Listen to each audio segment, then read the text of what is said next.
El aire dentro de la capilla funeraria era gélido, no solo por el aire acondicionado que zumbaba discretamente, sino por una quietud densa y pesada. Se adhería a la piel, se colaba en los pulmones con cada respiración contenida. Olía a lirios blancos, un aroma abrumador y dulzón que se mezclaba con el olor a cera de las velas y el barniz de las bancas de madera pulida. Yo estaba de pie, con la espalda tan recta que me dolía, junto al féretro de caoba donde descansaba mi madre. El dolor, que durante los últimos meses había sido una presencia afilada y constante en mi vida, hoy se había transformado en algo sordo, un vacío inmenso en mi pecho. Me sentía hueca, como si el agotamiento de incontables noches en vela y días de cuidados constantes hubiera consumido todo mi ser, dejando solo una cáscara. Mi nombre es Soledad, tengo 40 años, y en ese ataúd no solo yacía mi madre, sino la única persona en el mundo que me había hecho sentir verdaderamente vista.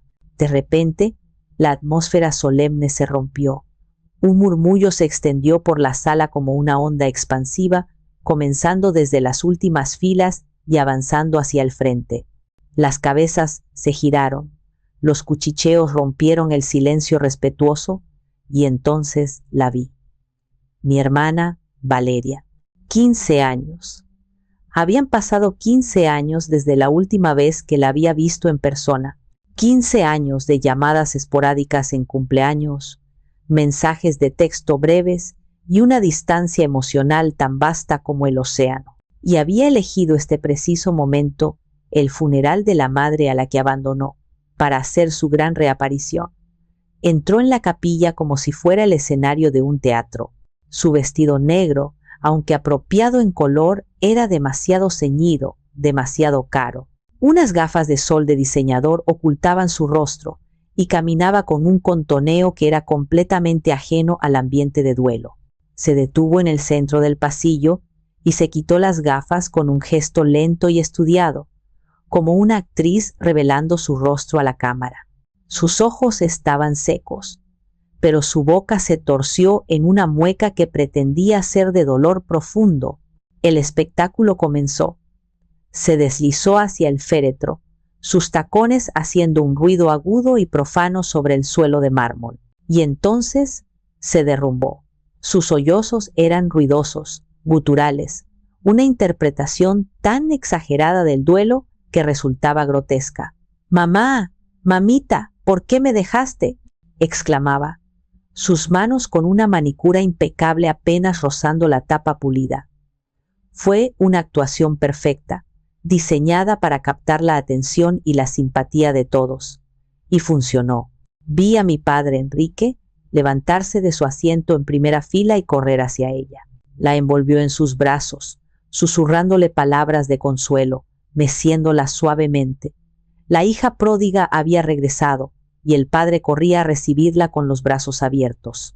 Y yo, la hija que se quedó, la que cambió pañales, la que administró medicamentos a medianoche, la que sostuvo la mano de mi madre mientras su respiración se desvanecía, permanecía a 1 metro de distancia, completamente invisible para él. El aire se atascó en mi garganta. Ya no era solo dolor o agotamiento, era una rabia pura, fría y cristalina, que subía desde mi estómago y me aclaraba la mente. Después de la ceremonia, mientras los conocidos se acercaban con frases hechas y abrazos incómodos, Valeria me interceptó junto a una imponente corona de rosas. Su rostro ya no mostraba ni rastro del torrente de lágrimas de antes. «Soledad», dijo. Su voz ahora era un susurro práctico y conspirador. «Sé que mamá, en su estado, te dejó todo. Pero seamos realistas, no era justo. Ella no estaba pensando con claridad. Lo correcto es que dividamos todo por la mitad, ¿no te parece?». La desfachatez de sus palabras me dejó sin aliento. El cuerpo de mi madre aún no había sido sepultado, y ella ya estaba repartiendo el botín. «No», respondí. La palabra salió de mi boca, pequeña pero sólida como una piedra. La sonrisa condescendiente de Valeria vaciló. «¿Cómo dices?». He dicho que no, Valeria. No hay absolutamente nada que dividir. Su expresión se transformó. La máscara de hermana afligida se desprendió para revelar la dureza que yo recordaba tan bien. Deja de ser la santa egoísta por una vez en tu vida, Soledad. Yo también soy su hija. Tengo derechos. Justo entonces, mi padre se acercó, poniendo una mano protectora en el hombro de Valeria. Hijas, por favor, no es el momento. Me miró y su mirada no era de reproche, sino de una súplica agotada. Soledad, por favor, sé razonable. Lo hablaremos en casa, como una familia. Pero yo sabía que ser razonable en el diccionario de mi padre significaba que yo debía ceder, siempre. Mientras los veía alejarse juntos, él consolando a su hija favorita por una herida que ella misma se había inventado, comprendí que la batalla no había hecho más que empezar. Esa noche, la casa era una caverna de silencio y recuerdos. Cada sombra parecía moverse, cada crujido del suelo de madera era un eco de pasos que ya no volverían. El olor de mi madre, una mezcla de lavanda y la loción que usaba, aún se aferraba a los cojines del sofá, a las cortinas del salón. Era un consuelo y una tortura al mismo tiempo. Incapaz de dormir, deambulé por las habitaciones oscuras y mi mente, sin que yo pudiera evitarlo, abrió las puertas de su propio museo privado. Un museo dedicado a los últimos años de vida de mi madre, con salas dedicadas al amor y otras, mucho más grandes, dedicadas al abandono. Me detuve en la puerta de su dormitorio. La habitación estaba tal y como la había dejado esa mañana. La cama perfectamente tendida, sus zapatillas junto a la mesita de noche, el libro que le estaba leyendo a medio terminar. La primera exhibición de mi museo mental se iluminó con una luz cálida. Era una tarde de invierno, unos meses atrás. Mamá había tenido un día especialmente difícil.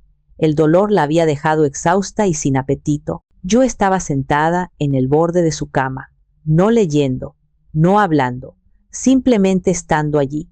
Le cepillaba el pelo, una tarea sencilla que a ella le encantaba. Su cabello, antes espeso y oscuro, ahora era fino y plateado, pero para mí seguía siendo hermoso. El único sonido era el susurro de las cerdas del cepillo y la lluvia golpeando suavemente el cristal de la ventana. De repente, sentí su mano, frágil y delgada, buscar la mía y apretarla. Sus ojos, nublados por el cansancio, se enfocaron en los míos con una intensidad que me sobrecogió. «Gracias, mi vida», susurró, su voz apenas audible. «No sé qué sería de mí sin ti». En ese instante, todo el peso de mi sacrificio, la carrera en pausa, las amistades descuidadas, la vida social inexistente, se desvaneció. Su gratitud, su amor, era todo el universo que necesitaba. Pero al salir de su habitación, la luz del pasillo me transportó a otra sala del museo, una mucho más fría y oscura. La exhibición se titulaba El último cumpleaños. Fue hace 6 meses. A pesar de su debilidad, mamá se había levantado con una chispa de emoción. Yo había llenado la casa de globos y horneado un pequeño pastel, sabiendo que apenas podría probarlo. Pero la verdadera razón de su emoción era su teléfono, que había colocado en un lugar prominente de su mesita de noche. «Quizás Valeria llame hoy», me dijo, con una esperanza casi infantil. Esperó todo el día. Cada vez que el teléfono sonaba con una notificación, su corazón daba un vuelco, solo para hundirse al ver que era un mensaje de la farmacia o un correo electrónico no deseado. La llamada de Valeria nunca llegó. A medianoche, cuando ya estaba claro que no llamaría, su teléfono vibró. Era un mensaje de texto. Frío, impersonal, casi una ocurrencia tardía. «Felicidades, ma. Ando súper ocupada. TQM». Vi cómo el último rastro de esperanza se desvanecía del rostro de mi madre. Puso el teléfono boca abajo sobre la mesa, se dio la vuelta en la cama, de espaldas a mí, y no dijo una palabra más. El silencio que llenó la habitación esa noche fue un grito de abandono. Finalmente, llegué a la última y más dolorosa exhibición, la que se guardaba en el despacho de mi padre. El recuerdo era de hace un año. Yo pasaba por delante de la puerta entreabierta y lo oí hablar en voz baja, casi en un susurro. Sí, sí, ya te hice la transferencia. Pero por favor, Valeria, que sea la última vez este mes. Tu madre no puede enterarse. Con su salud. Me quedé helada. Cuando colgué, lo confronté. Su rostro pasó de la sorpresa a la ira. ¿Tu hermana tiene problemas?, me espetó. ¿Qué sabes tú de tener problemas reales, Soledad? Siempre lo has tenido todo fácil, viviendo aquí, bajo nuestro techo. Sus palabras fueron como dagas. Yo, que gestionaba las finanzas de la casa porque él era un desastre. Yo, que había renunciado a un puesto en un prestigioso estudio de arquitectura en Monterrey para volver y cuidar de ellos. Yo era la que lo tenía fácil.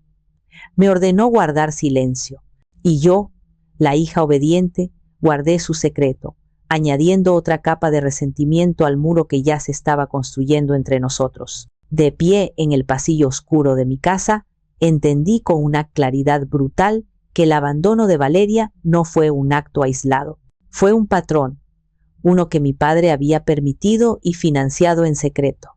Y yo no solo había sido la cuidadora de mi madre, sin saberlo, había sido la guardiana de sus mentiras. La mañana siguiente trajo consigo una luz solar fría que no hacía nada por disipar la tensión glacial que se había instalado en la casa.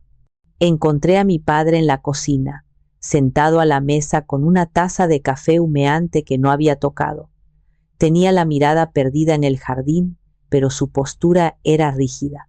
La fachada de padre afligido y conciliador se había desvanecido por completo. En su lugar había un hombre preparándose para una batalla. La noche de insomnio, reviviendo años de injusticias, me había solidificado por dentro. El dolor seguía ahí, pero ahora estaba recubierto por una capa de resolución fría como el hielo. Soledad, debemos hablar, dijo, su voz grave rompiendo el silencio. No se giró para mirarme. Asentí, aunque él no podía verme, y me senté en la silla de enfrente. El silencio se alargó, pesado y denso. Tu hermana está destrozada, comenzó finalmente, y la absurdidad de sus palabras casi me hace reír. ¿Devastada, papá? ¿O simplemente en la bancarrota? Esta vez sí se giró. Sus ojos, normalmente amables y algo evasivos, ahora estaban duros. Está pasando por un momento muy difícil. Perdió su negocio, tiene deudas. El dinero de la herencia de tu madre no es un capricho para ella, es una necesidad. Sería su salvación, un nuevo comienzo. La herencia de mamá, respondí, mi voz deliberadamente tranquila, está destinada a cumplir sus últimos deseos, no a rescatar a Valeria de sus malas decisiones. Mamá fue muy clara.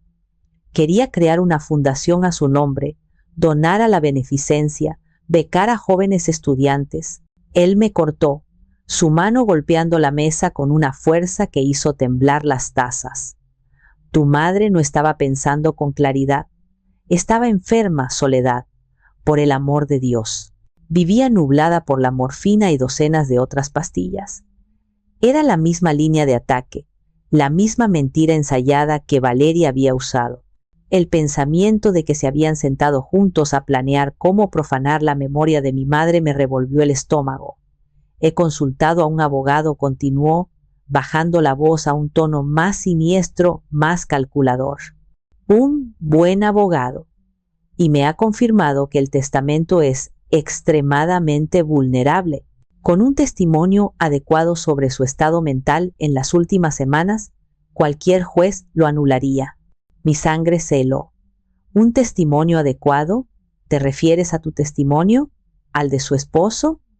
Él no respondió, pero su mirada culpable lo decía todo. Se levantó y caminó hacia la ventana, dándome la espalda, como un cobarde que no puede mirar a su víctima a los ojos mientras dicta la sentencia. Y entonces la lanzó. El ultimátum. Tienes dos caminos, Soledad, el fácil y el difícil. Su voz era ahora monótona, desprovista de emoción. El camino fácil es que aceptes firmar un acuerdo.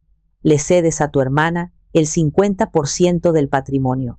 Lo resolvemos en privado, sin escándalos, como la familia que se supone que somos. Hizo una pausa.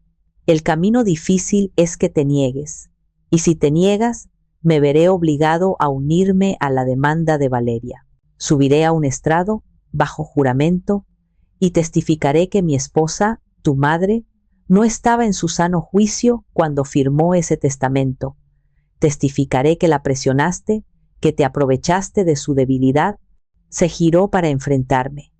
En su rostro no había ira, sino una especie de martirio autoimpuesto, como si él fuera la verdadera víctima. No quiero hacerlo, pero es mi deber como padre proteger a mis 2 hijas. Y si tengo que hacerlo para asegurar el futuro de Valeria, lo haré. No me dejas otra opción. En ese preciso instante, algo se rompió dentro de mí. La frágil esperanza, la pequeña niña que durante 40 años había anhelado la aprobación de su padre, se desvaneció para siempre. Frente a mí ya no estaba mi padre. Estaba viendo a un extraño.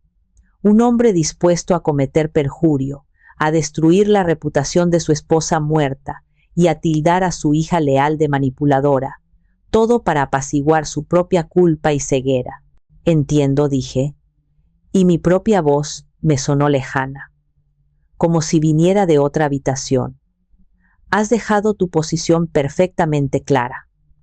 Me levanté de la silla. La conversación había terminado, y nuestra relación también. El resto del día fue una neblina de incredulidad y dolor. Me sentía como una extraña en mi propia casa. Cada objeto un recordatorio de una vida familiar que ahora sabía que había sido una farsa. La traición de mi padre era una herida abierta, mucho más profunda que la ausencia de Valeria. Ella era una causa perdida desde hacía mucho tiempo, pero él era mi padre. Se suponía que debía protegerme. En cambio, había elegido convertirse en mi verdugo. Por la noche, incapaz de soportar las paredes que se me venían encima, decidí hacer algo que había estado evitando: ordenar el dormitorio de mi madre. Necesitaba sentirla cerca, aferrarme a su memoria como a un salvavidas en medio de un océano de traición. La habitación estaba impregnada de su esencia. Abrí su armario y el aroma de su perfume, mezclado con el olor a naftalina, me envolvió. Toqué sus vestidos, sus blusas de seda, sus chales de lana. Cada prenda era un recuerdo. Con un nudo en la garganta, empecé a doblar su ropa para guardarla en cajas.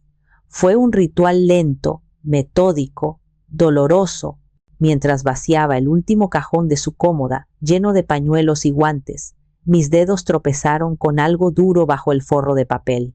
Era su viejo joyero de madera de sándalo, un regalo de mi abuelo que ella atesoraba.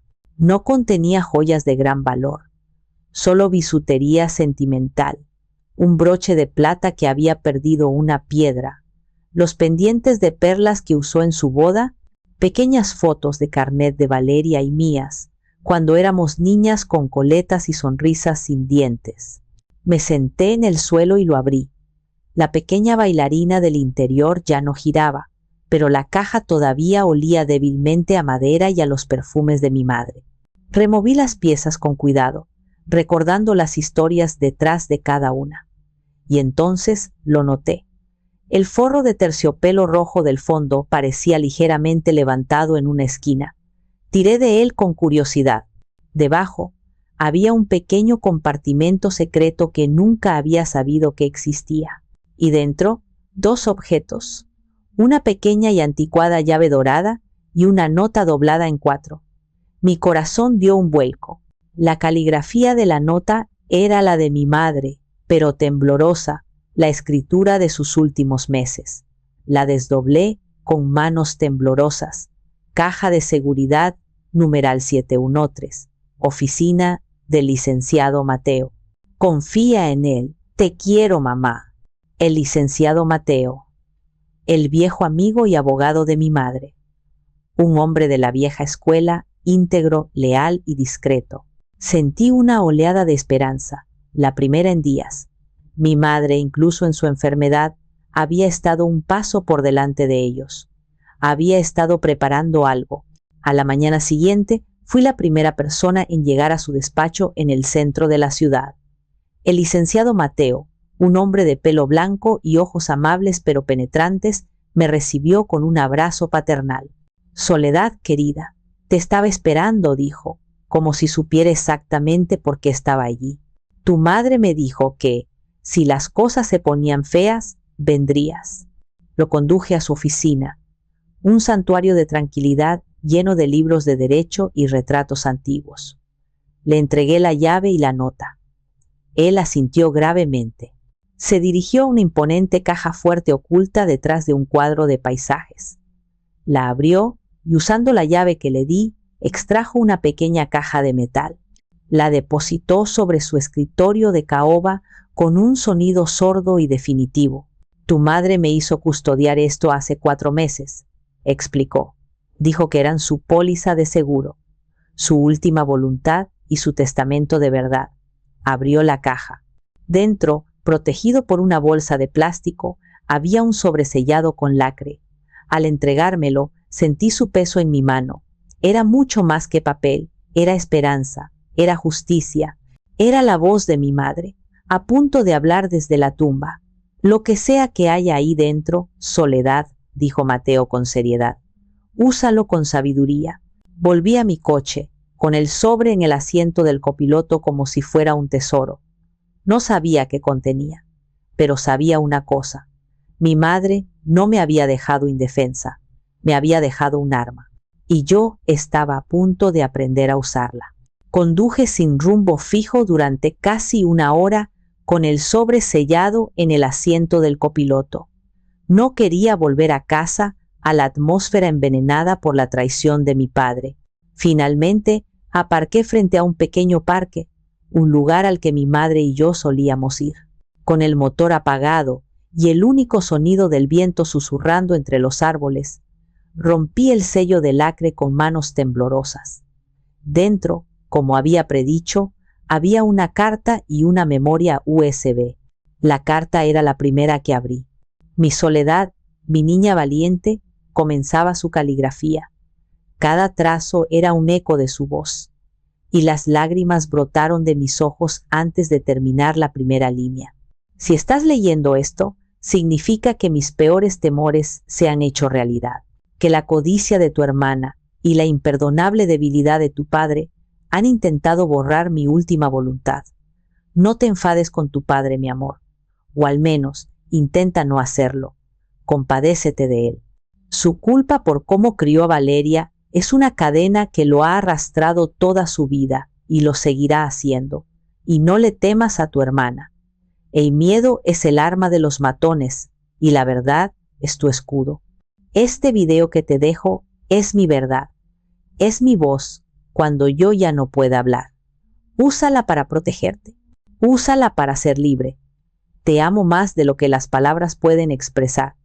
Y siempre, siempre estaré contigo, mi luz.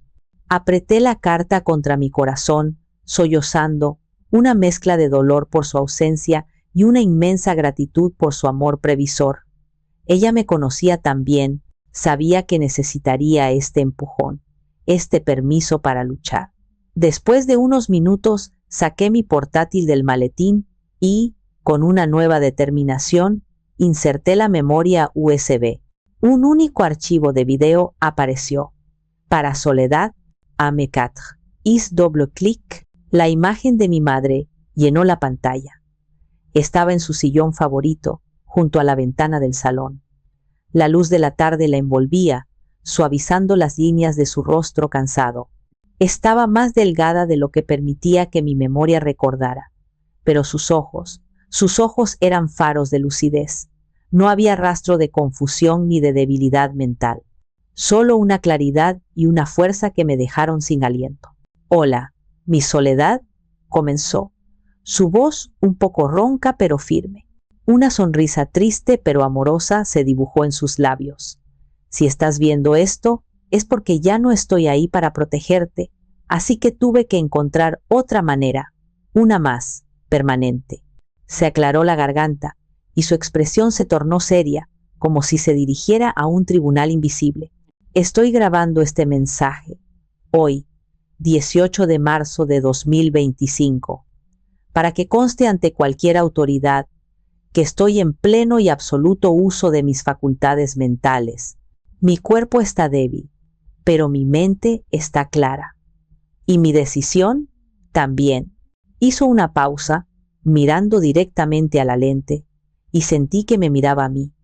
He decidido, libre y voluntariamente, dejar la totalidad de mi patrimonio a mi hija, Soledad Reyes. Quiero explicar por qué, para que no quede ninguna duda. Soledad, tú has sido mi compañera, mi enfermera, mi confidente y la luz de mis últimos años. Has sacrificado tu propia vida, tu carrera, tu felicidad, para cuidarme con una devoción y un amor que nunca podré pagar.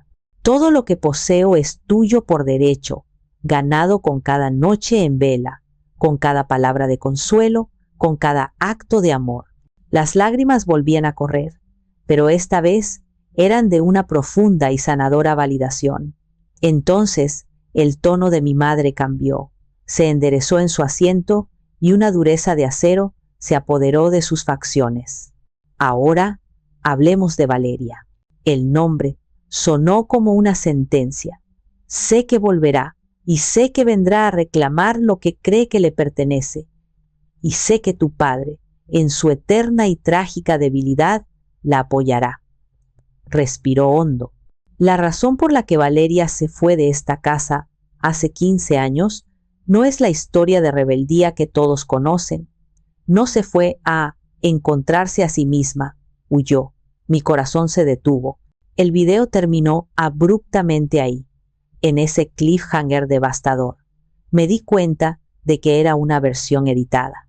La bomba final, la verdad completa, estaba en otra parte del archivo, una parte que mi madre quería que yo usara estratégicamente. Pero lo que había visto era suficiente. Tenía la prueba de su lucidez, tenía la confirmación de su voluntad y tenía la promesa de un secreto tan oscuro que tenía el poder de cambiarlo todo. Pasaron 2 días en un estado de extraña calma. La existencia del video me había dado una base firme sobre la que pararme, un ancla en medio de la tormenta. Ya no me sentía a la deriva. Seguí el consejo del licenciado Mateo. Esperar. Deja que cometan más errores, Soledad. La gente arrogante siempre lo hace, me había dicho. Yo me dediqué a las tareas prácticas, a empezar a organizar los asuntos de mi madre, pagando pequeñas facturas con mi propio dinero, posponiendo las más grandes. No contacté a mi padre ni a mi hermana. Esperé. La espera terminó un viernes por la mañana. Fui a la sucursal bancaria donde mi madre y yo teníamos una cuenta conjunta desde hacía años. Una cuenta que usábamos para los gastos médicos, el supermercado, las facturas de la casa. Era la cuenta de la que yo pagaría a la funeraria, una suma considerable. Le entregué al joven cajero el cheque para liquidar la factura. Lo vi teclear en su ordenador, fruncir el ceño, volver a teclear. Finalmente levantó la vista, su rostro una máscara de incomodidad profesional. Lo siento mucho, señora Reyes, dijo en voz baja, pero no puedo procesar este cheque.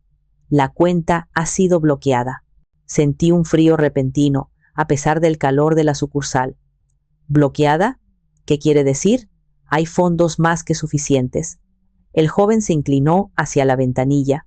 Sí, los hay, pero el sistema indica que el otro titular de la cuenta, el señor Enrique Reyes, ha presentado una orden de congelación esta mañana. La solicitud argumenta que los fondos de esta cuenta son parte de un patrimonio en disputa y no pueden ser movilizados hasta que haya una resolución legal. Me quedé mirándolo, pero no lo veía. Mi mente estaba en blanco, procesando la brutalidad del ataque. Esto no era una estrategia legal abstracta. Esto era un acto de crueldad deliberada. Mi padre, instigado por Valeria, sabía que yo necesitaba ese dinero para cumplir con las obligaciones finales de mi madre. Sabían que me pondrían en una situación humillante, teniendo que explicarle a la funeraria que no podía pagarles. Querían ahogarme, querían asfixiarme financieramente, cortarme el oxígeno, obligarme a arrodillarme y suplicar un acuerdo. Salí del banco y me metí en mi coche, pero no lo arranqué. Me quedé sentada, mirando el volante, mis manos temblando de una furia que nunca antes había experimentado. Era una rabia pura, sin adulterar, tan intensa que me quemaba la garganta. La traición de mi padre ya no era solo emocional, era práctica, era mezquina, era real. Estaba dispuesto a dejar que el nombre de su difunta esposa se viera manchado por deudas impagadas, a dejar que su hija se enfrentara a la vergüenza, todo para apaciguar a la hija que lo había despreciado. Esa fue la última gota. Esa fue la línea que nunca debieron cruzar. Cualquier duda que me quedara, cualquier resquicio de compasión por la debilidad de mi padre, se hizo cenizas en ese momento. Se habían equivocado de estrategia. No me habían debilitado. Me habían convertido en piedra. Habían despertado una parte de mí que no sabía que existía. Una parte que ya no sentía dolor, solo una determinación helada. Saqué mi teléfono. No dudé. Marqué el número del licenciado Mateo. Cuando contestó con su habitual buenos días, mi voz salió plana, carente de emoción. Licenciado, se acabó la espera. Han congelado la cuenta. Hubo un breve silencio. Lo imaginaba, respondió él. Su tono sombrío. Era su siguiente movimiento lógico. Están tratando de ahogarme, continué. Es hora de que les enseñemos lo que es nadar en aguas profundas. Escuché una leve sonrisa en su voz. Estoy de acuerdo, Soledad. Ya han puesto todas sus cartas sobre la mesa. Es hora de que vean nuestra mano. Y te aseguro, la nuestra es una escalera real. La guerra ya no era fría. Se había vuelto caliente. Y yo estaba lista para quemarlos hasta los cimientos. Esa misma tarde, la oficina del licenciado Mateo se convirtió en mi cuartel general. El sol de la tarde proyectaba largas sombras a través de las persianas venecianas, cortando la habitación en franjas de luz y oscuridad, un reflejo perfecto de la situación en la que me encontraba. Ya no había lágrimas. La mujer que había llegado a su despacho días atrás, rota y desesperada, había sido reemplazada por otra, forjada en la furia y la traición. Le relaté el incidente del banco. Mi voz era un témpano de hielo, cada palabra precisa y desprovista de autocompasión.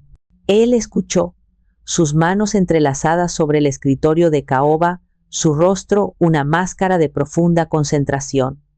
Cuando terminé, no ofreció palabras de consuelo, ofreció un plan de batalla.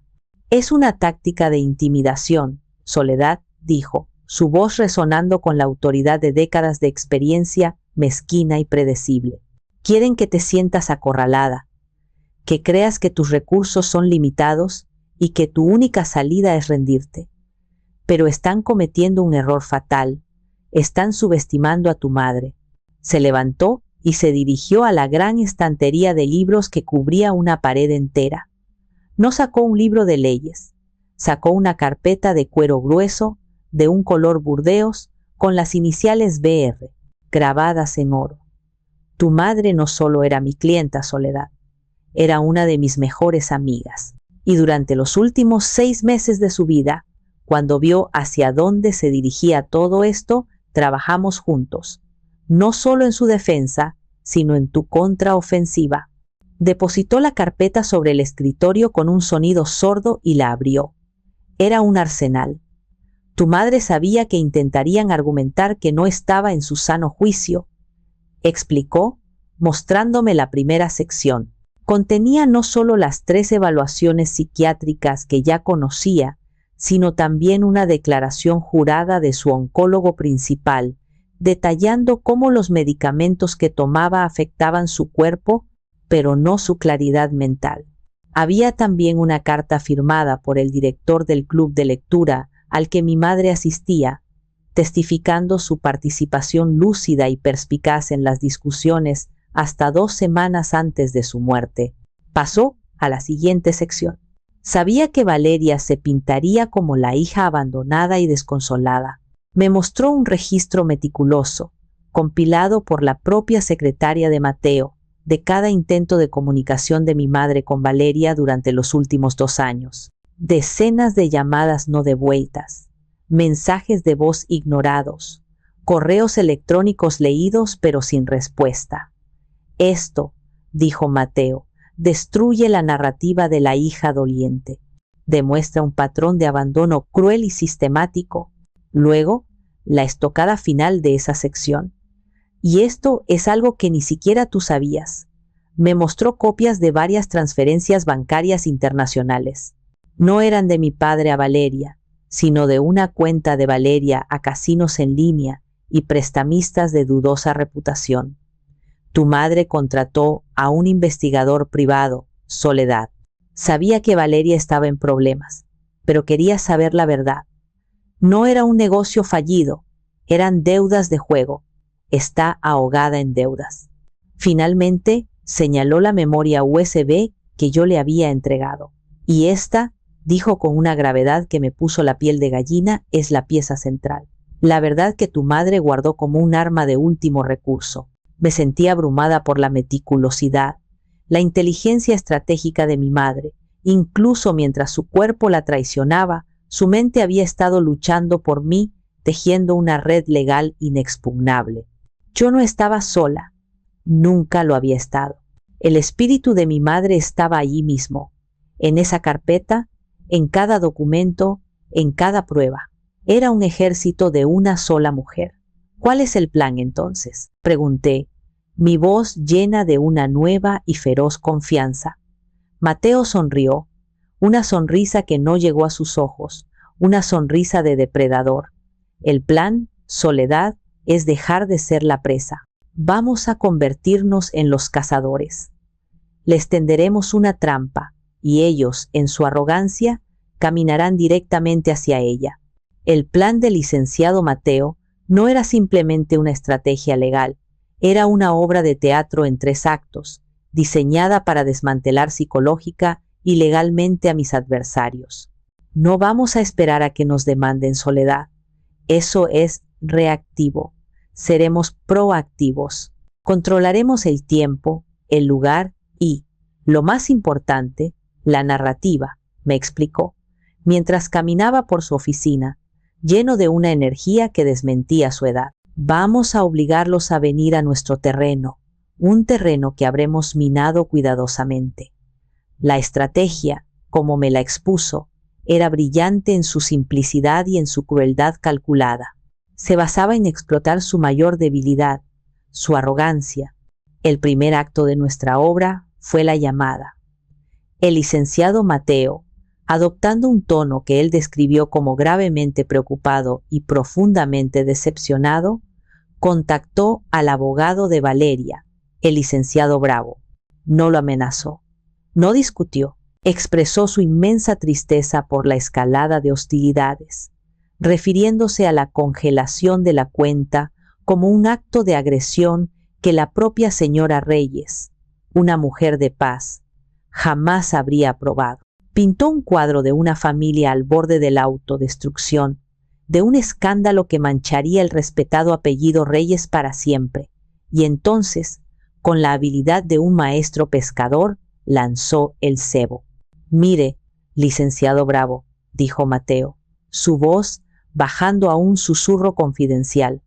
Mi clienta, Soledad, está destrozada, no por el dinero, sino por la ruptura. Es una mujer sensible. Toda esta confrontación la está afectando profundamente. A pesar del ataque a sus finanzas, ella todavía cree que debe haber una manera de resolver esto con dignidad, lejos de la mirada pública de un tribunal. El silencio al otro lado de la línea fue, según Mateo, palpable. El tiburón había olido sangre. Por eso, continuó Mateo, les propongo, como un último y desesperado intento de preservar la paz, una reunión de mediación formal, aquí en mi despacho, la próxima semana. Sentémonos, pongamos las cartas sobre la mesa y veamos si podemos llegar a un acuerdo antes de que sea demasiado tarde. La trampa estaba en los detalles. Al proponer la reunión, Le cedíamos una apariencia de control. Al mencionar mi sensibilidad y mi deseo de paz, les confirmábamos su creencia de que yo era el eslabón débil, que su táctica de presión estaba surtiendo efecto, y al invitar a poner las cartas sobre la mesa, les hacíamos creer que la única carta que yo tenía era un testamento cuestionable. El licenciado Bravo, ansioso por una victoria rápida y lucrativa para su clienta, aceptó casi de inmediato. Acordaron la fecha, el siguiente martes, a las 11 de la mañana. Los días que siguieron fueron una tortura de anticipación. Siguiendo las instrucciones de Mateo, mantuve un silencio absoluto. Ignoré las múltiples llamadas de mi padre, que sin duda intentaba tantear el terreno, y los mensajes de texto de varios tíos y primos que de repente se habían convertido en expertos en derecho sucesorio y unidad familiar. Hay que ser generosa, Soledad, decía un mensaje. Tu hermana también ha sufrido, decía otro. Eran los monos voladores de mi padre, enviados a erosionar mi determinación, pero su parloteo era solo ruido de fondo. Mi determinación ya no era de arena, era de granito. Mientras ellos se regodeaban en su supuesta victoria inminente, Mateo y yo preparamos el escenario. La sala de juntas de su despacho era perfecta. Una larga mesa de roble oscuro, pesadas sillas de cuero y una gran pantalla de alta definición en la pared del fondo. Era un lugar que imponía respeto y seriedad. El día anterior a la reunión, Mateo me llamó. Solo un recordatorio, Soledad. Mañana, tu fuerza no estará en lo que digas, sino en tu silencio. Ellos esperarán ver a una mujer rota. Tienen que encontrar a una reina de hielo. Deja que hablen, deja que se hundan en sus propias mentiras. Cuando sea el momento, yo daré la señal. Tu madre te dejó el guión. Nosotros solo tenemos que levantar el telón. Esa noche apenas dormí, no por miedo, sino por una extraña mezcla de ansiedad y una feroz sensación de justicia inminente. Me levanté antes del amanecer y en la quietud de la casa me dirigí al dormitorio de mi madre. Abrí su armario y saqué el pañuelo de seda azul que tanto le gustaba. Lo sostuve contra mi mejilla, inhalando su aroma familiar. Era un trozo de ella, un recordatorio tangible de por quién y por qué estaba a punto de librar la batalla más importante de mi vida. Lo doblé cuidadosamente y lo guardé en mi bolso. No iría sola a esa reunión. La memoria y la fuerza de mi madre estarían conmigo. Ellos esperaban a una víctima, pero se iban a encontrar con la hija de Beatriz Reyes. Y Beatriz Reyes, incluso desde la tumba, nunca perdía una pelea. El martes llegó con un cielo gris y plomizo que parecía reflejar mi estado de ánimo. Llegué al despacho del licenciado Mateo a las 10:30, media hora antes de la cita. Necesitaba ese tiempo para centrarme, para construir mis muros. Mateo me recibió con un apretón de manos firme. ¿Lista?, preguntó, sus ojos escrutando mi rostro. Nací lista, respondí, sorprendiéndome a mí misma por la firmeza de mi voz. Nos sentamos en la imponente sala de juntas, yo a la cabecera de la larga mesa, el lugar de poder. Mateo se sentó a mi derecha, colocando una única y delgada carpeta frente a él. La calma antes de la batalla. A las 11 en punto, la recepcionista anunció su llegada. Entraron en la sala como conquistadores. Valeria iba primero, con un vestido de un rojo agresivo que desafiaba la supuesta solemnidad de la reunión. Su rostro mostraba una sonrisa de suficiencia, la sonrisa de alguien que sabe que va a ganar. Detrás de ella, mi padre Enrique, con el rostro sombrío y evitando mi mirada, como un niño culpable arrastrado por su hermano mayor. Y finalmente, su abogado, el licenciado Bravo, corpulento y sonriente, exudando una confianza gracienta. Licenciado Mateo, Soledad, saludó Bravo con una familiaridad que me revolvió el estómago. Aprecio que hayan optado por la vía de la razón. Créanme, es lo mejor para todos. Se sentaron en el lado opuesto de la mesa, un equipo unido por la codicia y la mentira. Bien, comenzó Bravo, abriendo su maletín de cuero con un chasquido que resonó en el silencio. Supongo que podemos prescindir de las formalidades. Estamos aquí para llegar a un acuerdo sobre la distribución del patrimonio de la difunta señora Reyes. Me mantuve en silencio, con las manos entrelazadas sobre la mesa, mi rostro una máscara de neutralidad. Recordé las palabras de Mateo: tu fuerza está en tu silencio. Los hechos, como los vemos, continuó Bravo, son claros. Mi clienta, la señorita Valeria Reyes, como hija legítima, tiene un derecho inalienable a una porción de la herencia de su madre. El testamento actual, que la excluye por completo, fue firmado bajo circunstancias de extrema vulnerabilidad física y emocional por parte de la testadora. Hizo una pausa, mirándome directamente, esperando una reacción que no le di. Además, contamos con el testimonio de nuestro cliente, el señor Enrique Reyes, su esposo durante más de 40 años, quien puede dar fe de que su juicio se vio afectado en sus últimos meses. Mi padre se removió incómodo en su silla, pero no dijo nada. Nuestra propuesta, dijo Bravo, inclinándose hacia adelante como si estuviera a punto de revelar un acto de gran generosidad, es simple, limpia y justa. 50% del patrimonio para cada hija. Se redacta un acuerdo, se firman los documentos hoy mismo, y mi cliente, el señor Reyes, retirará de inmediato la orden de congelación de la cuenta bancaria. Es una oferta magnánima, diseñada para evitar un proceso judicial doloroso y público. Terminó su discurso y se recostó, cruzando los brazos sobre su pecho. La oferta estaba sobre la mesa. Valeria me miraba con una sonrisa triunfante, esperando que me derrumbara y aceptara. Mi padre seguía estudiando las vetas de la madera de la mesa. La habitación estaba en silencio, todos esperando mi respuesta.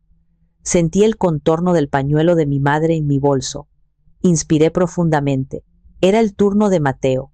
El silencio en la sala de juntas se alargó. El licenciado Bravo mantenía su sonrisa de suficiencia.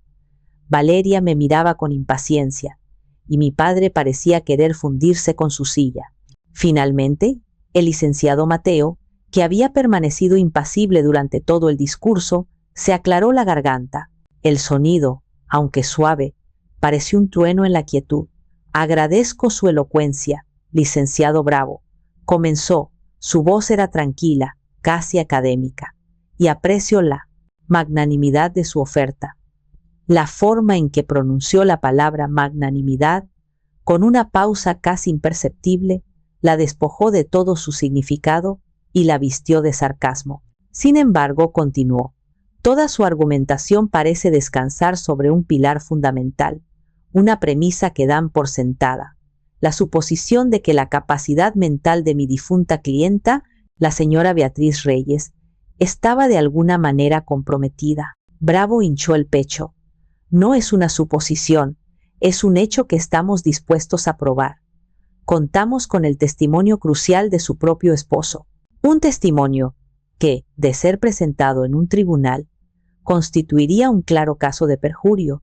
Lo interrumpió Mateo, su voz aún suave pero ahora con un filo cortante. Se inclinó hacia adelante, su mirada fija en Bravo.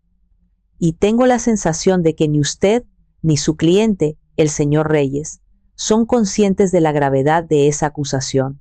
Con un movimiento lento y deliberado, abrió la delgada carpeta que tenía frente a él. Sacó 3 copias de un fajo de papeles y las deslizó sobre la superficie pulida de la mesa, una hacia Bravo, una hacia mi padre y una hacia Valeria. Les ruego que se tomen un momento para examinar estos documentos, dijo. Valeria miró los papeles con desinterés, pero su abogado los tomó con una curiosidad profesional. Vi cómo su ceño se fruncía mientras leía la primera página, sus ojos moviéndose rápidamente de un lado a otro. Mi padre, con manos temblorosas, levantó el documento. Lo que tienen en sus manos, explicó Mateo, su voz narrando la escena, son 3 evaluaciones neuropsiquiátricas completas e independientes. fueron solicitadas por la propia señora Reyes en los últimos 6 meses de su vida y realizadas por 3 de los especialistas en geriatría y neurología más prestigiosos de la ciudad, el doctor Cárdenas Ladrá. Villanueva y el doctor Soto hizo una pausa para dejar que la información calara, y los 3 informes, como podrán comprobar si se toman la molestia de leerlos, concluyen de manera unánime e irrefutable que, a pesar de su evidente deterioro físico, la señora Beatriz Reyes mantenía una función cognitiva superior, una memoria intacta y una capacidad de juicio absolutamente clara hasta el final. El rostro de Bravo se había vuelto pálido. Hojeaba los informes, buscando desesperadamente una laguna, una contradicción. No la encontró. Los informes eran exhaustivos, llenos de pruebas, análisis y conclusiones clínicas inatacables.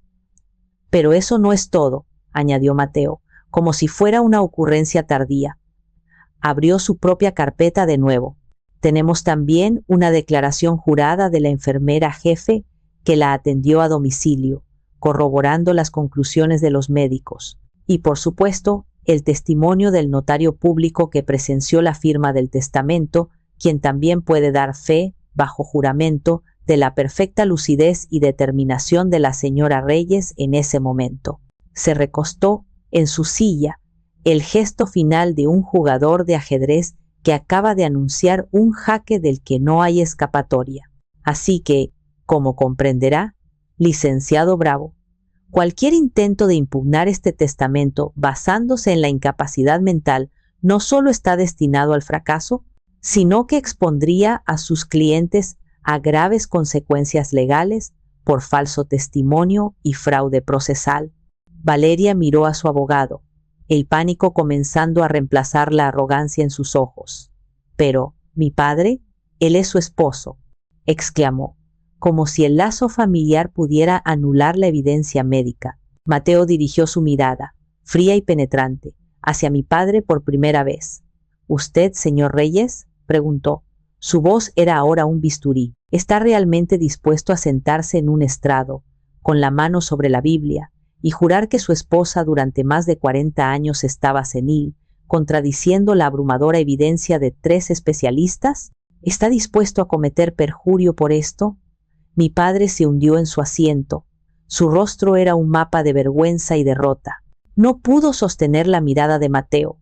No pudo decir una palabra. El primer y más importante pilar de su castillo de mentiras se había derrumbado, convirtiéndose en polvo ante sus ojos. El silencio que siguió fue denso y sofocante. El licenciado Bravo, sudando visiblemente bajo el cuello de su camisa, se revolvía en su asiento, reorganizando papeles que ya no tenían ningún valor. La base de su caso se había evaporado. Valeria miraba a mi padre con una mezcla de furia y desesperación, como si esperara que él hiciera algún truco de magia para salvar la situación. Pero mi padre parecía haber encogido. Un hombre hueco, desprovisto de toda autoridad, Bravo, en un último intento desesperado por salvar las apariencias, carraspeó. Bueno, aún así, la evidencia médica es una cosa, pero la cuestión de la equidad moral, la decisión de desheredar a una hija, Mateo lo detuvo con un gesto de la mano. Tiene razón, licenciado. La moralidad es, en efecto, un terreno fascinante. Y ya que sus clientes parecen tan preocupados por las verdaderas intenciones de la señora Reyes, quizás deberíamos dejar de especular. Se giró lentamente hacia mí y me dio un leve asentimiento. Era la señal. Mi corazón comenzó a latir con fuerza. La señora Reyes, continuó Mateo, volviendo su atención a los 3 rostros pálidos frente a nosotros, era una mujer meticulosa. Sabía que su voluntad podría ser cuestionada. Por eso, decidió dejar un mensaje final, una aclaración definitiva, en sus propias palabras. Con una calma teatral, tomó el pequeño control remoto que había estado sobre la mesa todo el tiempo. Creemos que es mejor que la escuchen directamente a ella. Apuntó el control a la gran pantalla en la pared. La pantalla cobró vida, inundando la habitación con una luz azul antes de que apareciera la imagen de mi madre. El jadeo colectivo en la sala fue audible. Allí estaba ella, no como un recuerdo borroso, sino vívida, presente. Estaba en su sillón, con su chal azul favorito, la luz de la tarde entrando por la ventana detrás de ella. Se veía frágil. Sí, pero sus ojos eran dos brasas de determinación. Miraba directamente a la cámara, como si estuviera mirando a través del tiempo y el espacio, directamente a los ojos de las personas en esa habitación. Hola, mi Soledad, comenzó su voz, clara y sin temblores, llenando cada rincón de la sala. Mi nombre, pronunciado por ella, fue un bálsamo y una daga en mi corazón. Si estás viendo esto, es porque ya no estoy ahí para protegerte. Así que tuve que encontrar esta manera, una más, permanente. Su mirada se intensificó. Estoy grabando este mensaje para que conste, ante cualquier autoridad, que estoy en pleno uso de mis facultades mentales. Mi cuerpo me falla, pero mi mente está clara. Y mi decisión también. Hizo una pausa y su tono se suavizó al hablar de mí. He decidido, libre y voluntariamente, dejar la totalidad de mi patrimonio a mi hija, Soledad Reyes. Y quiero que el mundo sepa por qué. Soledad, mi luz, tú has sido mi ancla en la tormenta más oscura. Has sacrificado tu juventud, tu carrera, tu propia vida, para cuidarme con un amor y una devoción que trascienden cualquier deber filial. Cada noche que te sentaste a mi lado, cada palabra de aliento, cada acto de bondad, no han pasado desapercibidos. Todo lo que tengo es tuyo, no como un pago, sino como un humilde reflejo del amor inmenso que me has dado. Las lágrimas corrían libremente por mi rostro, pero no hice ningún esfuerzo por ocultarlas. Eran lágrimas de amor, de gratitud. Entonces, la atmósfera en el video cambió drásticamente. Mi madre se enderezó, y una dureza de acero reemplazó la ternura en su voz. Su mirada se volvió gélida, y supe que se estaba preparando para la batalla. Ahora, dijo, y la palabra resonó con un peso ominoso. Hablemos de por qué he tomado esta decisión. Hablemos de la verdad. Su cabeza se giró ligeramente, como si se dirigiera a mi padre, Enrique, mi esposo durante 45 años. Sé que estás en esa habitación, convencido de que estás haciendo lo correcto, de que estás protegiendo a nuestra hija, pero te equivocas. Tu debilidad, tu cobardía para enfrentar la verdad sobre Valeria, ha sido el cáncer que ha devorado a esta familia desde dentro. Tu culpa te ha convertido en un cómplice ciego, y por esa ceguera has permitido que una hija leal y buena fuera constantemente sacrificada en el altar de la hija que solo nos ha traído vergüenza. Te dejo solo con tu conciencia, Enrique. Espero que por primera vez en tu vida tengas el valor de enfrentarla. Mi padre emitió un sonido ahogado, un gemido de dolor puro, y se cubrió el rostro con las manos, su cuerpo entero sacudido por sollozos. Pero mi madre no había terminado. Su atención ahora era un láser apuntando directamente al corazón de Valeria. Y tú, Valeria, el nombre fue pronunciado como una maldición. Valeria, que había estado negando con la cabeza, se quedó petrificada, sus ojos abiertos de par en par por el terror. Sé por qué has vuelto, continuó mi madre, su voz implacable. No es por mí, es por el dinero. Siempre ha sido por el dinero. Igual que hace 15 años. El color desapareció por completo del rostro de Valeria. Es hora de que todos sepan la verdad, dijo mi madre, su voz resonando con una autoridad final. Valeria no se fue de casa para encontrarse a sí misma. Huyó como la ladrona que es. Le robaste a tu propio padre, Valeria. Desfalcaste casi 1 millón de pesos de la empresa familiar para pagar tus deudas de juego y tu vida de mentiras. El licenciado Bravo se quedó boquiabierto, mirando a su clienta con horror. Yo lo descubrí, confesó mi madre. Y tu padre, en lugar de entregarte a la justicia, en lugar de enseñarte lo que es la responsabilidad, eligió el camino del cobarde. Encubrió tu crimen, Te compró el silencio y el exilio con aún más dinero, para salvar su preciado apellido del escándalo. Y entonces, el golpe de gracia. Mi madre levantó una carpeta hacia la cámara. Tengo las pruebas, los extractos bancarios que demuestran el desfalco, el registro de la transferencia internacional que tu padre te hizo a una cuenta secreta. Está todo aquí, y mi abogado tiene una copia. Su mirada era una daga de hielo. Esa, Valeria, fue tu herencia. La cobraste por adelantado hace 15 años, con dinero robado y secretos sucios. Así que no te atrevas a reclamar ni un centavo más.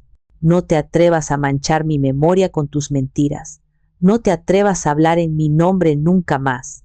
El video terminó. La pantalla se volvió negra. Y en el silencio absoluto, total, que llenó esa sala, solo se oía el sonido del llanto roto de un hombre y el derrumbe invisible del mundo de una mujer. El silencio que siguió al final del video fue diferente a cualquier silencio que hubiera experimentado antes. No era un silencio de paz o de respeto. Era un vacío, un agujero negro sónico que parecía absorber todo el aire, toda la luz de la habitación. La pantalla negra de la televisión actuaba como un espejo oscuro, reflejando las figuras destrozadas sentadas alrededor de la mesa. Nadie se atrevía a moverse, como si el más mínimo gesto pudiera hacer que la frágil realidad se rompiera en 1000 pedazos. El primer sonido que rompió el vacío fue un gemido ahogado de mi padre. Tenía el rostro enterrado entre sus manos, y sus hombros se sacudían con sollozos profundos y desgarradores. No era el llanto de un hombre triste, era el llanto de un hombre cuya alma había sido puesta al desnudo, cuyos secretos más vergonzosos habían sido proclamados ante el mundo. Las palabras de mi madre, te dejo con tu conciencia, habían sido una sentencia, y él estaba comenzando a cumplirla. Valeria, en cambio, estaba inmóvil. Parecía una estatua de cera, su piel de un blanco translúcido. Su rostro, normalmente tan animado y lleno de expresiones calculadas, estaba completamente vacío. Sus ojos, desorbitados, seguían fijos en la pantalla oscura, como si esperara que mi madre volviera a aparecer para retractarse, para decir que todo había sido una broma cruel, pero no había nada. Solo el reflejo de su propia ruina. Su boca estaba ligeramente entreabierta, y sus manos, que antes habían estado elegantemente posadas sobre la mesa, ahora estaban apretadas en puños tan fuertes que sus nudillos estaban blancos. La mujer que había construido su vida sobre una fachada de encanto y victimismo acababa de ver cómo sus cimientos eran dinamitados. Fue su abogado, el licenciado Bravo, quien finalmente rompió el hechizo. Se movió con la rigidez de un hombre que ha recibido un golpe físico.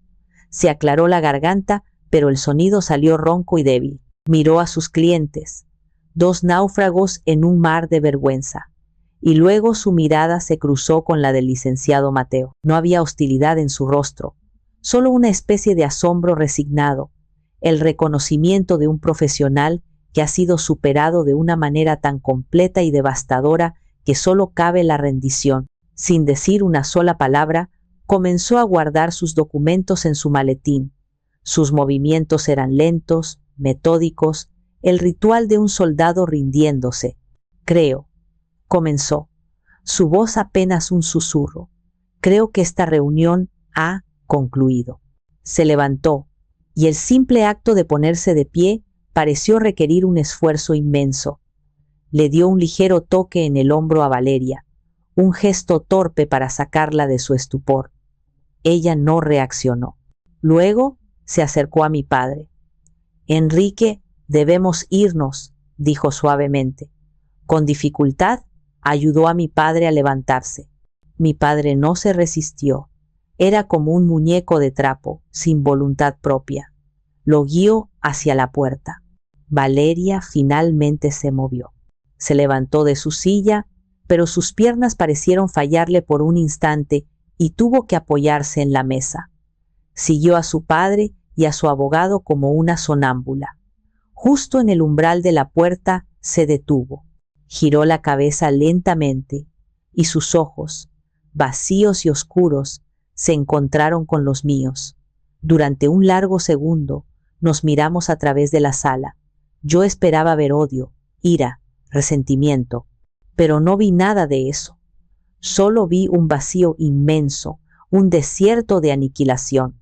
Era la mirada de alguien que no solo había perdido una batalla por dinero, sino que se había perdido a sí misma, y luego, sin una palabra, se fue. La puerta se cerró detrás de ellos con un suave clic, un sonido final y definitivo. Y en la quietud que dejaron atrás, me di cuenta de que no sentía la euforia de la victoria. Solo un profundo, abrumador y desolador alivio, y una tristeza infinita por la familia que habíamos sido y que ahora, con absoluta certeza, nunca más volveríamos a ser. La puerta se cerró, y con ella pareció sellarse un capítulo entero de mi vida. Me quedé sentada en la cabecera de la mesa, el eco de su partida resonando en el silencio. El licenciado Mateo permaneció a mi lado, sin decir nada, otorgándome el regalo del tiempo para respirar, para procesar la magnitud de lo que acababa de ocurrir. No había sido simplemente una reunión, había sido un exorcismo. Los demonios de la mentira, el secreto y la traición habían sido expuestos a la luz y al parecer desterrados. Lentamente, la tensión que había mantenido mis músculos rígidos durante días comenzó a disiparse, dejando tras de sí una fatiga que me llegaba hasta el alma. Me sentía como un soldado después de una larga y brutal guerra. Había ganado. Sí, pero el coste había sido inmenso. ¿Y ahora qué? ¿Licenciado?, pregunté, mi voz sonando cansada, casi ajena. ¿Cuál es el siguiente paso? Mateo me miró con una expresión compasiva. ¿Qué quieres tú, Soledad? Esa es la única pregunta que importa ahora. Se inclinó hacia adelante. Legalmente, tenemos múltiples opciones. Podemos iniciar un proceso penal contra Valeria por el desfalco. Los delitos financieros de esa magnitud no prescriben fácilmente, y podemos presentar una demanda contra tu padre por intento de fraude procesal.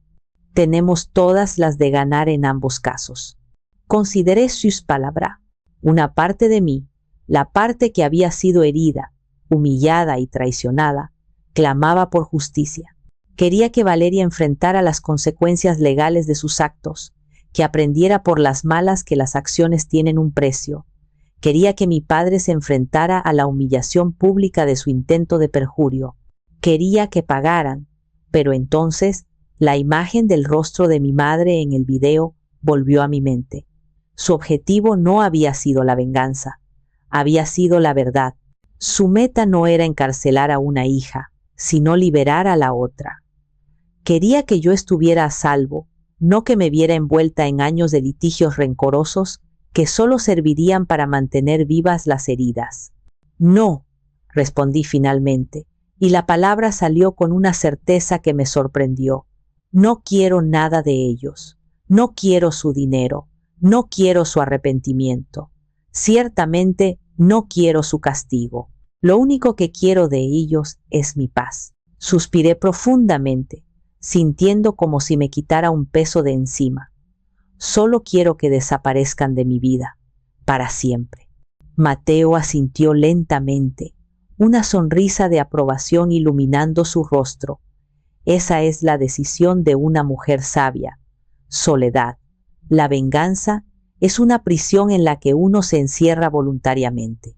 La paz es la libertad. Se levantó y se dirigió a su imponente escritorio de caoba. Sin embargo, dijo, mientras sacaba unos documentos de un cajón, necesitamos formalizar esa paz para asegurarnos de que sea permanente. Volvió a la mesa y colocó los papeles frente a mí. He preparado un acuerdo de confidencialidad y renuncia total y absoluta. Es un documento férreo. En él, tu padre y tu hermana se comprometen a no volver a contactarte jamás, por ningún medio. Se comprometen a no hablar públicamente de este asunto ni de ningún otro asunto familiar. Y lo más importante, renuncian a cualquier reclamación presente, pasada o futura, sobre cualquier bien o patrimonio relacionado contigo o con tu madre. Hizo una pausa. A cambio, el documento estipula que tú te comprometes a no iniciar acciones legales por los hechos revelados en la reunión de hoy. ¿Cree que lo firmarán?, pregunté, aunque ya sabía la respuesta. Soledad, dijo, su voz llena de una seguridad tranquila. Después de lo que han visto hoy, después de saber que la prueba de un delito grave está en esta oficina, firmarían un pacto con el diablo para asegurarse de que esa prueba nunca salga de aquí.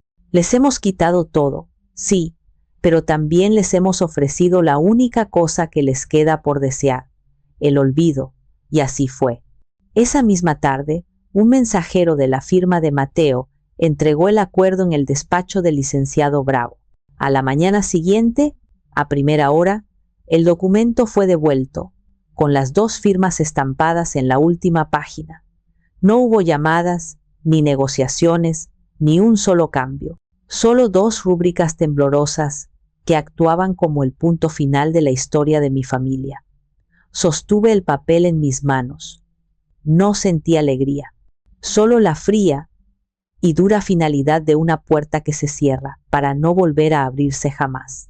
Pasó un año, 12 meses que se sintieron como una vida entera. Un año de un silencio casi absoluto por parte de mi antigua familia y de un ruidoso y ajetreado proceso de reconstrucción por parte mía. Fieles a su acuerdo, ni mi padre ni Valeria volvieron a cruzarse en mi camino. Los rumores inevitables en una ciudad como Guadalajara me llegaron a través de tías lejanas y antiguos amigos de la familia. Decían que mi padre había vendido la casa donde crecí, el escenario de tantos recuerdos felices y dolorosos, y se había retirado a una pequeña ciudad costera, buscando el anonimato que había perdido. De Valeria, los rumores eran más vagos y contradictorios, que se había mudado a Europa, que vivía en algún lugar de Sudamérica bajo otro nombre. Pero para mí eran fantasmas, ecos de una vida que ya no era la mía. La herencia, una vez objeto de tanta discordia, se sentía ahora como un capital sagrado, un testamento del amor y la previsión de mi madre. No podía simplemente gastarlo en lujos o invertirlo para mi propio beneficio. Se sentía manchado por la batalla que había costado, y la única forma de purificarlo era usarlo como ella hubiera querido. Tomé 2 decisiones importantes. La primera fue vender la empresa familiar. Era el último vínculo tangible que me unía a mi padre y al pasado. El proceso fue largo y complicado, pero el día que firmé los papeles de la venta, sentí una sensación de ligereza que no había experimentado en años. Estaba por fin libre. La segunda decisión fue la que dio un nuevo propósito a mi vida. Con una parte significativa de los fondos de la herencia, establecí la Fundación Beatriz Reyes. El objetivo era claro y estaba inspirado directamente en el corazón de mi madre: apoyar económicamente a residencias de ancianos y organizaciones que brindaban cuidados y compañía a personas mayores de bajos recursos o que, como ella temía para sí misma, habían sido abandonadas por sus familias. Me sumergí en este nuevo mundo con una pasión que no sabía que poseía. Dejé de ser Soledad Reyes, la arquitecta, la hija, la hermana. Me convertí en la presidenta de la fundación de mi madre. Pasé meses viajando, visitando asilos y centros de día. Algunos eran lugares deprimentes, faltos de recursos y de alegría. Otros eran faros de esperanza, dirigidos por personas con una vocación de servicio inmensa. Hablé con cientos de ancianos. Escuché sus historias, historias de vidas extraordinarias, de amores perdidos, de hijos ingratos y de una soledad profunda y dolorosa.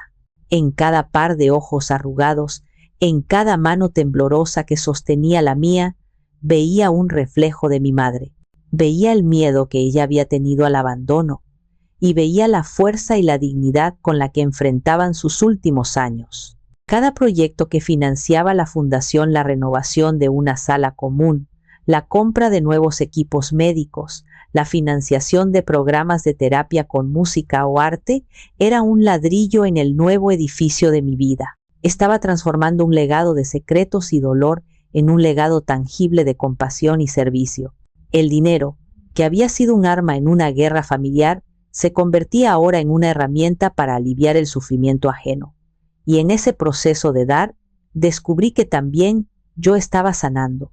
Estaba construyendo algo nuevo y hermoso sobre las ruinas de mi familia. Un monumento no a lo que había perdido, sino al amor incondicional que había inspirado todo. La escena final de mi historia no transcurre en la opulencia silenciosa de una mansión ni en la tensión de un despacho de abogados. Transcurre 1 año y medio después del día de la mediación, en una tarde cálida y soleada de primavera. Estoy en el patio de la residencia de ancianos Los Años Dorados, un lugar que antes era gris y lúgubre, y que ahora rebosa de vida. Hoy es la inauguración oficial del Jardín de Beatriz, un espacio terapéutico que nuestra fundación financió por completo. Donde antes había un terreno baldío y agrietado, ahora hay senderos de adoquines accesibles para sillas de ruedas, parterres elevados llenos de flores aromáticas, una pequeña fuente cuyo murmullo constante transmite paz, y bancos de madera a la sombra de árboles recién plantados. El ambiente es de una alegría genuina. Un pequeño grupo de músicos toca boleros clásicos en una esquina. Los residentes están fuera, disfrutando del sol. Algunos pasean, otros están sentados en los bancos charlando, y un grupo animado juega una partida de dominó en una de las mesas. Yo no estoy dando un discurso ni cortando una cinta. Estoy sentada en un banco, hablando con una mujer de 90 años llamada Carmen. Tiene el pelo blanco como la nieve y una red de arrugas en su rostro que cuentan la historia de una vida larga y a menudo difícil. Me está contando sobre su juventud en un pequeño pueblo de Jalisco, sobre el hombre que amó y la familia que crió. Sus hijos, me dice sin amargura, ahora viven en Estados Unidos y rara vez la visitan. Mientras me habla, toma mi mano entre las suyas. Sus dedos son nudosos y frágiles, pero su agarre es firme. Gracias, niña, me dice de repente, interrumpiendo su propia historia. Sus ojos, nublados por las cataratas, me miran con una gratitud tan pura que me llega al alma. Hacía años que no sentía el sol en la cara y olía las flores de esta manera. Nos has devuelto un pedacito de vida, le sonrío, y la sonrisa brota sin esfuerzo desde el fondo de mi corazón. En ese momento, no soy la presidenta de una fundación, soy simplemente Soledad, compartiendo un momento de conexión humana. Levanto la vista hacia el cielo azul y despejado, y siento la presencia de mi madre de una manera abrumadora. Sé que ella estaría aquí, sentada a mi lado, escuchando la historia de Carmen, riendo con las bromas de los jugadores de dominó. Estaría inmensamente orgullosa, no por la cantidad de dinero donado, no por la placa de bronce con su nombre en la entrada del jardín, sino por esto, por la sonrisa en el rostro de Carmen, por la dignidad y la alegría de vueltas. He perdido la familia en la que nací. Es una verdad innegable. La herida de esa pérdida siempre estará ahí, una cicatriz que me recuerda el pasado, pero he ganado otra familia, una familia elegida, formada por todas las personas a las que, a través de la fundación, puedo ofrecer un poco de consuelo. He encontrado mi paz, no en el olvido, sino en el servicio. Mi madre me dejó un legado mucho más grande que el dinero. Me dejó la verdad, y a veces, en las noches silenciosas, todavía me pregunto si esa verdad valió el precio de perderlo todo. Pero entonces recuerdo el calor de la mano de Carmen, el sonido de las risas en el jardín, y entiendo que no lo perdí todo, lo transformé. Pero ustedes, en mi lugar, ¿qué creen? ¿Vale la pena la verdad si te cuesta tu única familia?